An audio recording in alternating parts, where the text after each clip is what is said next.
Japan. This is day 3. It's currently 7:50 a.m. and today we're going to Mount Fuji. Yes. Packing this fanny pack. This is what I've been carrying around this whole trip.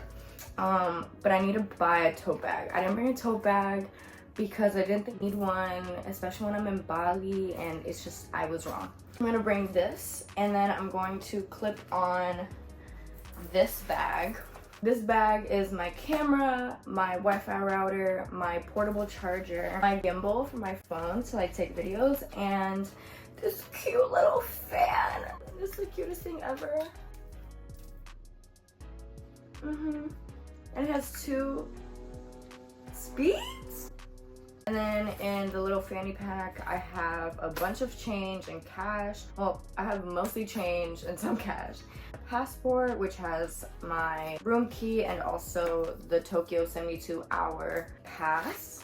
Obviously some lip gloss and whatnot. I've been packing 3 vitamins to take every day. I've been packing 1 probiotic so I could take with breakfast, B6 vitamin, some vitamin C. One thing I've noticed is super cool about Japan is that every single street has these very accessible lines for people who are visually impaired. I'm assuming that the line is to let you know that you're just going straight and that you're fine, but then when it starts getting with little dots, I think it's to indicate that it's a crossing or some sort of intersection to be aware of. They're literally everywhere. There hasn't been a single area I've been to that doesn't have these lines. I think that's very, very good points for Japan. I'm arriving to my meetup location. I'm pretty sure that is the bus that's gonna take us. This is the hotel. I was actually going to stay at this hotel. It's like one of the first ones I saw. I was gonna do it because it had a pool and like all these nice amenities. But one, I mean, it was just more than I was honestly willing to budget. And 2, I don't need a pool here. You know, I mean, it would have probably been nice, but I'm here to like look around and explore and be a traveler. And this is still Hachioji, Mount Ashitaka and Mount Komitaka.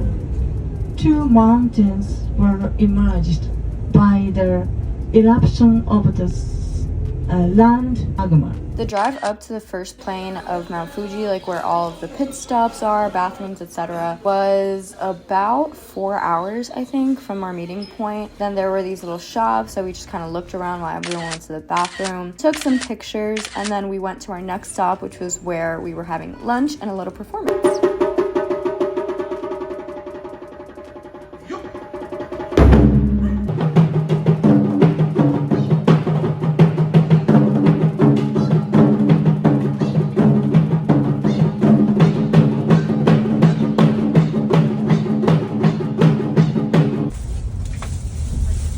Okay, this is where we get off the bus. And so we do. We get off on this beautiful pier while we wait for our boat. Of course, I take more pictures of everything around me. And as we wait, I find this really cool pirate ship that's coming. I'm like, how do I get on that? And then we get on our boat and it's so cute. Like there's these vines everywhere, these photo ops, some swings to take pictures at. So nice. And then if you see here, that's my bestie John and his wife. John and I just, we were tight this whole trip. We were just yapping it up, talking about the different ways that life brings people together. I mean, look at this water, look at this view. I was like, where am I? It actually was like probably still to this day one of the most beautiful views I've seen in my life. And none of these videos or pictures do justice to it. But of course, like the puppy taking pictures, and so if puppy takes pictures, so does I. And we got on this ropeway. So cool. Like at first I was kind of scared because I was like, this is very high, but for some reason heights don't register in my head. Like if I'm in a vehicle, I'm not really thinking that I'm that far up.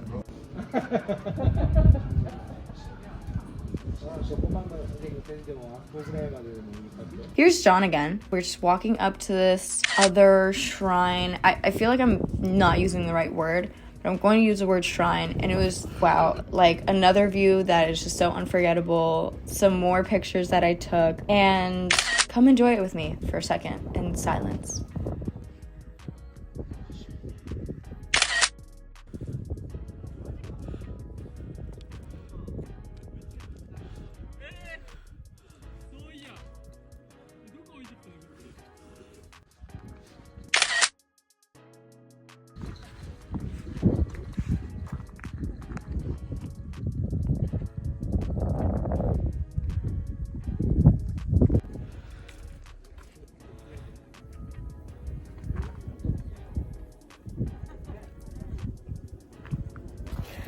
Okay, it's been such a long day.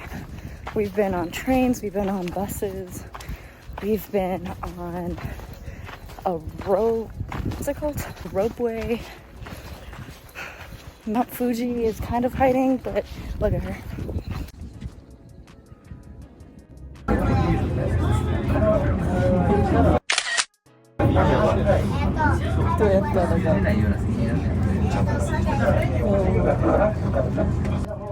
At last, it was over, sadly, and we were on our way back home. This was actually really cool because we learned a lot about the different types of bullet trains or really fast trains here in Tokyo. I don't think we actually got to see a bullet train just because none of them were like ridiculously fast to me, but they were still like really fast and super impressive. We did not take one of them because that would probably cost a lot more than our tour ticket can handle, but the view back was just really nice. Mi gente, estamos en Japón. Gente con cojones. Voy a entrarle a patada a toda esta gente. And then comes the nighttime. I got ready and I decided this is my last night in Tokyo. I walked around and I stopped at Don Quixote first, and when I tell you I was not prepared for this shop. Wow. Like, what? I knew that it was just, I don't even know how to explain what you guys are seeing on the screen right now, but they have everything, and it's not in any specific order. Like, you have really weird, kinky Halloween costumes next to like socks and tote bags and playing cards next to, what is this? I don't even know what this is. Tights next to some weird food.